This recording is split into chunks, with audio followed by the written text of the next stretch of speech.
Assalamualaikum warahmatullahi wabarakatuh. Bagaimana kabar anak-anakku semua? Mudah-mudahan semua dalam keadaan sehat ya dan masih semangat belajar. Baiklah, pada kesempatan semester genap ini, Ibu harapkan kalian lebih disiplin lagi dalam belajar ya. Kalian sudah mendapatkan nilai pada rapot semester ganjil kemarin. Mudah-mudahan pada rapot semester genap yang akan datang nilainya lebih baik dari semester yang kemarin. Jangan lupa selalu mengerjakan tugas-tugas, karena dari tugas-tugas itulah akan ada penilaian untuk nanti direkap pada sebagai nilai rapot. Nah, pada semester genap ini kita mulai pelajarannya dengan materi mengenai rangkaian tegangan atau arus bolak-balik ya. Oke, silakan kalian simak penjelasan Ibu berikut ini. Nah, nanti ada satu pertanyaan dari Ibu ya, selain PR nanti dikumpulkan di Google Classroom, tapi pertanyaan yang nanti akan Ibu sampaikan langsung kalian jawab di chat YouTube, di kolom komentar YouTube ya. Itu akan jadi salah satu penilaian pada pelajaran atau materi pada rangkaian tegangan dan arus bolak-balik ini ya. Jadi setiap anak wajib menjawab pertanyaan yang nanti Ibu berikan. Nah, pertanyaannya hanya boleh dijawab sesuai dengan waktu yang pada saat pembelajaran fisika hari ini. Jadi berarti kalau pelajaran fisikanya dimulai dari jam 9.45 ya kita yang mulainya. Berarti sampai 10.45 saja. Paham ya? 9.45 sampai 10.45 saja. Sekarang coba Ibu lihat dulu jadwalnya.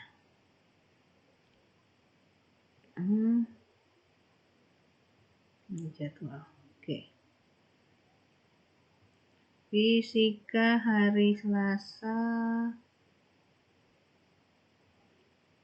jam 9.45 sampai 10.45 betul. Oke. Kita langsung aja ke pelajaran ke materinya tentang rangkaian tegangan dan arus bolak-balik AC, alternating current ya, bolak-balik AC. Apa sih itu tegangan bolak-balik? Tegangan listrik bolak-balik adalah tegangan listrik bolak-balik berupa tegangan sinusoidal yang dihasilkan oleh pembangkit listrik atau generator AC. Nah, sinusoidal itu pada osiloskop tampilannya seperti gambar ini. Nanti apa itu osiloskop akan Ibu jelaskan ya. Jadi grafiknya berupa grafik sinus. Nih ya, makanya disebut dengan sinusoidal. Ya, ini tampilan grafik pada tegangan sinusoidal. Ya. Yang dihasilkan karena adanya pembangkit listrik atau generator AC. Contoh dari generator AC itu seperti generator PLN. Generator PLN itu didapatkan karena ada pembangkit tenaga listrik. Misalnya pembangkit tenaga air yang menghasilkan perubahan flux medan listrik sehingga menghasilkan arus bolak-balik ya. Nah, apa itu arus bolak-balik? Arus bolak-balik itu adalah arus listrik sinusoidal yang dihasilkan dari tegangan bolak-balik. Nah, jadi tadi generator AC menghasilkan tegangan sinusoidal. Nah, karena adanya tegangan sinusoidal akan menghasilkan arus listrik yang disebut dengan arus listrik sinusoidal ya, atau arus bolak-balik. Oke, lanjut. Nah, besaran-besaran pada rangkaian listrik bolak-balik AC tadi, alternating current. Sebelum itu kita bahas dulu. Kalian waktu di kelas 10 kan pernah belajar mengenai alat ukur listrik. Alat ukur listrik itu, mana sih ininya? Nah, nih. Alat ukur listrik itu antara lain yang kalian pelajari di kelas 10 itu adalah ampermeter. Ampermeter itu untuk mengukur kuat arus. Voltmeter untuk mengukur tegangan, ya. Ampermeter dan voltmeter ini untuk pengukuran dalam kondisi arus searah atau DC. Nah, hasil pengukuran ampermeter dan voltmeter ini yang mendapatkan nilai arus dan tegangan ini merupakan nilai efektif, ya. Sehingga nanti arusnya disebut dengan arus efektif, tegangannya disebut dengan tegangan efektif. Nah, ini simbolnya. V efektif untuk tegangan efektif, I efektif untuk arus efektif, ya. Nah, arus listrik pada rangkaian bolak-balik AC ya adalah osiloskop. Apa itu osiloskop? Osiloskop adalah alat ukur elektronik yang dapat memetakan atau memproyeksikan sinyal listrik dan frekuensi menjadi gambar grafik sinusoidal tadi, ya. Grafik sinusoidal ini tadi, ya, menghasilkan grafik itu agar dapat dibaca nilai tegangannya dan mudah untuk maksudnya dipelajari atau diungkapkan nilainya, ya. Nilai yang terbaca oleh osiloskop ini disebut dengan nilai maksimum. Nah, nanti berarti akan menghasilkan nilai Vm max. Kadang beberapa buku V max, ada beberapa buku dengan Vm saja. Arusnya disimbolkan dengan I max atau IM. Ya, jadi kalau ampermeter dan voltmeter efektif, kalau osiloskop nilai maksimum. Ya, ini simbol-simbolnya tadi. Oke ya. I efektif, V efektif, IM dan VM. Ya. Nah, nanti ada yang disebut dengan nilai rata-rata. V rata-rata, tegangan rata-rata, dan I rata-rata, arus rata-rata. Apa pula itu? Nah, nilai rata-rata arus bolak-balik yaitu nilai arus bolak-balik yang setara dengan arus searah untuk memindahkan sejumlah muatan listrik yang sama dalam selang waktu yang sama pada suatu penghantar yang sama atau penghantar listrik, ya. Ingat, pada penghantar listrik itu ada sejumlah muatan yang mengalir. Nah, nilai arus yang mengalir pada penghantar itu, apabila nilai arus bolak-baliknya setara dengan nilai arusnya, maka itu menunjukkan nilai rata-rata pada arus bolak-balik. Nah, dirumuskan dengan ini. VR sama dengan 2 kali Vmax, ya, Vm bagi V. Sedangkan I rata-ratanya 2 kali IM per V. Ini nanti kalian baca sendiri, ya. Ini hanya jabaran dari pengertian I, VIF, VIM dan seterusnya. Oke ya. Nah, nanti ya karena dia berupa grafik sinusoida, ada nilai persamaan pada arus dan tegangan bolak-baliknya atau AC tadi. Dirumuskan dengan rumus untuk arus bolak-baliknya adalah IM kali sin WT. Untuk tegangan bolak-baliknya V sama dengan Vm sin WT. Ingat, W itu adalah kecepatan sudut, yang satuannya radian per sekon. Kecepatan sudut yang kalian pelajari di kelas 10 itu dirumuskan dengan 2 kali V kali frekuensi. F itu frekuensi ya, yang satuannya Hz. Nih, contohnya seperti ini, Hz. Ya. Atau 2V bagi periode. T itu adalah periode, ya. Jadi nanti di sini bisa kalian jabarkan IM sin 2VF kali T atau 2V per T kali T. T yang ini periode, kalau yang T ini adalah waktu.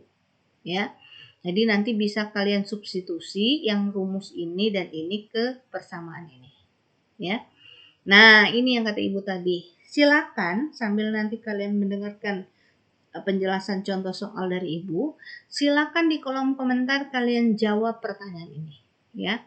Kalau kalian nanti setelah sekali-kali nanti setelah pelajaran ini, kalian melihat meteran listrik yang ada di rumah kalian. Di sini nanti kalau di sini mungkin kelihatan atau tidak, Ibu nggak begitu kelihatan. Di sini ada tulisannya, kalau di sini kalau nggak salah 230 volt. 230 volt dan ada angka 50 Hz. Nah, kalau di sini Ibu nulisnya 220 volt dengan 50 Hz. Apa nih maksudnya tulisan 220 dan 50 volt? 50 Hz, ya. Silakan kalian tulis di kolom komentar. Setiap anak wajib menjawab pertanyaan ini karena ini akan dijadikan salah satu penilaian. Ya, jangan lupa tuliskan nama dan kelas. Jadi nama kamu siapa, kelas kamu berapa, lalu tuliskan jawaban ini. Ya, silakan kalian tulis jawabannya di kolom komentar. Waktunya mulai dari jam 9.45 sampai 10.45. Karena di situ nanti Ibu akan melihat langsung hasil komentar kalian tentang pertanyaan ini. Ya, sambil Ibu jelaskan untuk contoh soalnya. Ini contoh soalnya, ada sebuah osiloskop diatur skala penguat vertikalnya 3 volt pada 10 cm per milisekon. ms itu milisekon ya. Mili itu berarti per 1000 ya. Ketika suatu sinyal diberikan pada terminal masukkan tegangan osiloskop, terlihat tampilan pada layar seperti yang ditunjukkan pada gambar berikut. Nih, layar yang menunjukkan grafik sinusoidal. Ya. Tentukan A. Tegangan puncak ke puncak atau dalam bahasa Inggrisnya peak to peak. Lalu tegangan maksimum, tegangan efektif, tegangan rata-rata. Oh, ini tegangan rata-rata aja ya. Harus rata-ratanya tidak. Dan frekuensi sinyal. Oke, ini adalah grafiknya. Sebelum kita bahas tentang grafiknya, kita kesini dulu ke gambar yang ini.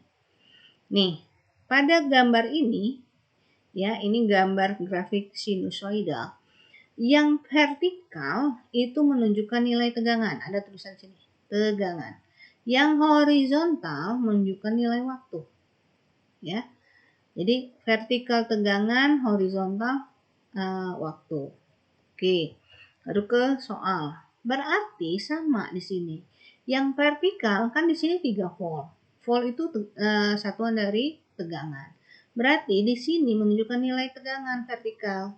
Yang horizontal adalah nilai waktu. Tahu dari mana nih? Dari satuannya milisekon. Milisekon itu, sekon itu adalah satuan waktu. Nah, seperti tadi, pada grafik kita harus mencari titik setimbangnya. Titik setimbangnya ada di titik 0 ini. Titik 0. Dari titik 0 sampai ke puncak pertama itu disebut dengan nilai tegangan maksimum Vm. Ini kan kelihatan Vm. Kalau puncak ke puncak itu dari titik yang ini nih, bukit ke titik lembah itu adalah puncak ke puncak. Berarti kalau dari sini dari titik ini sampai ke titik sini, dari titik puncak ke titik lembah itu adalah peak to peak. Berarti nilai Vm ini ya, nilai maksimum ini, tegangan maksimum itu setengah dari tegangan dari puncak ke puncaknya kan, VPP simbolnya ya. Nah, pada soal berarti kita harus mencari dulu mana titik setimbangnya. Titik setimbangnya bukan yang di sini ya, bukan, lihat, aduh susah. lihat lihat kursor ibu. Bukan ini. Ini bukan titik mulai titik nolnya bukan di sini. Bukan juga di sini. Di mana kira-kira? Iya benar di sini. Di sini adalah titik nolnya, titik setimbangnya. Ya. Kita mulai dari tegangan puncak ke puncak. Puncak ke puncak tadi kan katanya dari puncak ke lembah. Ya udah, dari puncak ke lembah. Boleh nggak Bu ngambil dari sini ke sini? Boleh. Dari sini ke sini juga boleh? Boleh. Yang mana kamu gampang aja. Nah, Ibu ngambil yang sini, dari sini ke sini. Karena yang ditanya tegangan berarti kamu ngambil nilai tegangan. Nih, 3 volt. Dari puncak ke puncak, ada berapa kotak? 2 kotak. 2 kotak kali 1 kotaknya nilainya 3 volt. Maka jawabannya, nih, tegangan puncak ke puncak, VPP, adalah 2 kotak kali 3 volt. Karena 1 kotaknya nilainya 3 volt. 2 kali 3 sama dengan 6 volt. Oke, balik lagi. Sekarang tegangan maksimum. Tegangan maksimum itu kan berarti ini kan titik nolnya. Mana maksimum pertama ya? Di sini. Berapa? Kira-kira. Lihat jawabannya. Kan tadi kata Ibu bahwa tegangan maksimal itu berarti setengah dari VPP-nya, setengah dari tegangan puncak ke puncaknya. Ya tinggal dihitung aja setengah kali ini. Nilai puncak ke puncaknya tadi sudah kita dapatkan 6. Berarti setengah kali 6, 3. Itu kalau berdasarkan rumus. Kalau berdasarkan gambar boleh? Boleh. Ingat, dari sini, dari puncak ke puncak kan 2 kotak. Berarti kalau dari titik timbang ke titik maksimum 1 kotak dong. 1 kotak berapa nilainya? 3 volt. Sama nggak tadi? 3 volt. 3 volt juga kan? Sama. Jadi boleh pakai gambar, boleh pakai rumus. Yang kamu anggap gampang aja. V efektif. V efektif tadi kan dirumuskan di awal ya.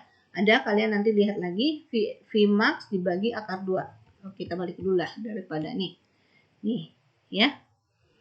Nah, V efektif berarti V max bagi akar 2. V max hanya 3 bagi akar 2. Nah, kalau menyederhanakan biasanya kan kita kalikan dengan akar yang sama. Karena akar 2 bagi akar 2 kan 1. Nah, akar 2 kali akar 2 itu kan 2. Berarti hasilnya 3/2 akar 2 volt. Ya. V rata-rata pakaikan rumus yang tadi 2 kali V max bagi V. Kan V max-nya 3, berarti 2 kali 3 6, 6 per V. Atau boleh tulisannya 6 per V volt seperti ini. Sekarang balik ke mencari frekuensi. Nah, sebelum mencari frekuensi kita cari dulu periodenya. Ya. Periode itu satu gelombang, balik ke sini. Satu gelombang itu terdiri dari satu bukit, satu lembah. Ya, lihat. Satu bukit. Ibu mulai dari yang titik ini ya. Satu bukit, satu lembah. Oke. Maka kalau dari sini ke sini kan setengah kotak. Dari sini 1 kotak. Dari sampai ke sini setengah kotak. Berarti ada berapa kotak? 2 kotak ya. Ini setengah, ini 1, ini pulang. Dari titik ini sampai ke sini nih, titik ini. Kan setengah kotak. Dari titik yang ini sampai ke sini 1 kotak kan? Oke, dari titik ini sampai ke titik ini setengah. Berarti setengah tambah 1 tambah setengah 2 kotak. Nih, 2 kotak. 2 kotak. Ya, nilai periodenya 2 kotak. 1 kotaknya nilainya, ingat yang diambil jangan lagi yang 3 volt. Karena kita bicara tentang periode. Periode itu satunya sekon. Berarti ngambilnya yang skala horizontal, waktu. Yang nilainya tadi kan 10 cm per milisekon. Berarti 1 milisekon nilainya untuk 10 cm. Nah, kalau kita hilangkan 10 di sini, maka yang ini pindah ruas ke sini, 1 dibagi 10 sama dengan 0,1, maka satuannya tinggal 0,1 milisekon per 1 cm. Jadi bukan per 10 lagi. Nah, ini yang kita ambil 0,1 ini. dapatnya 0,2 milisekon. Aduh, ini kurang mili ini. Nah, ini salah Ibu. Ini satuannya milisekon, setelah kita konversikan karena mili itu 10 pangkat min 3, tambahkan dengan 0,2 di sini, maka nilainya menjadi 2 kali 10 pangkat min 4 sekon. Ya. Maka frekuensi adalah 1 per periode, 1 bagi periode, 1 bagi yang ini 2 kali 10 pangkat min 4. Hasilnya 50 Hz. Oke, lanjut. Nah, ini latihan soal. Kalau latihan soal, kamu tulis di buku catatanmu, kirim dalam bentuk PDF, ya. Ini soalnya kelihatannya panjang, kayaknya ribet, tapi sebenarnya penyelesaiannya soalnya sama. Kamu dilatih untuk meliterasi, baca soal. Ini adalah kasus dalam penyelesaian praktek, ya. Dengan menggunakan input osiloskop untuk memproyeksikan sinyal dan frekuensi pada osilofon. Osilofon ini adalah generator pada HP yang berfungsi sebagai generator sinyal pada HP Android kita, di mana fungsi generator sinyal pada dalam bentuk gelombang dapat menampilkan pengukuran tegangan AC pada osiloskop. Ditunjukkan pada grafik ini, ya. Berikut ini adalah tahapan pengaturan pada layar HP sebelum kalian dapat membaca nilai tegangan tadi, ya. Kalian harus men-on-kan osiloskop, lalu saklar time itu waktu, ya. Per div itu division. Per division itu kotak, mewakili kotak, ya, diputar ke 5 milisecond. 5 milidetik. Terus saklar volt tegangan, ya, per division atau div diputar ke angka 5 volt. Artinya, nah di sini baik artinya dituliskan. Artinya satu kotak atau satu division pada layar osiloskop menghasilkan nilai 5 volt. Lalu pasangkan probe. Probe itu adalah alat sensor untuk mengetahui proyeksi sinyal tadi dan frekuensi, ya. Lalu dari sana nanti menghasilkan nilai grafik sinusoidal ini, ya. Lalu kalian dari situ baru bisa menghitung tegangan AC berdasarkan gelombang yang ditampilkan pada grafik ini. Pertanyaannya tuh sama persis kayak tadi. Ini arus rata-ratanya nggak usah, ya. Arus rata-ratanya tapi hanya tegangan rata-rata. Tegangan puncak ke puncak, peak to peak, tegangan arus, dan tegangan maksimum. Ini tegangan maksimum aja, ya. Terus tegangan efektif saja, tegangan rata-rata saja, yang arusnya belum ini tidak ada. Ini nanti untuk yang berikutnya. Dan frekuensi sinyal HP Android. Sama persis, hanya Ibu tambahin aja tadi, ya. Sama persis. Tadi kan gini nih. Nih, sama persis pertanyaannya, ya. Hanya saja Ibu tambahin tadi frekuensi sinyal apa? Sinyal HP Android, ya. Jadi kan begitu ceritanya. Nah, silakan ini dijawab dan dijawab di kertas lembar hasil pekerjaanmu, ya. Bukan berbuat curang, ambil dari punya temenmu lalu kamu upload ke classroom, bukan, tapi Ibu mau kalian mengerjakan ini. Insya Allah kalau kalian bisa mendengarkan penjelasan Ibu yakin tadi pasti bisa, ya. Ibu akhiri penjelasan Ibu, mudah-mudahan dapat kalian bermanfaat pelajaran hari ini. Ibu akhiri dengan wassalamualaikum warahmatullahi wabarakatuh.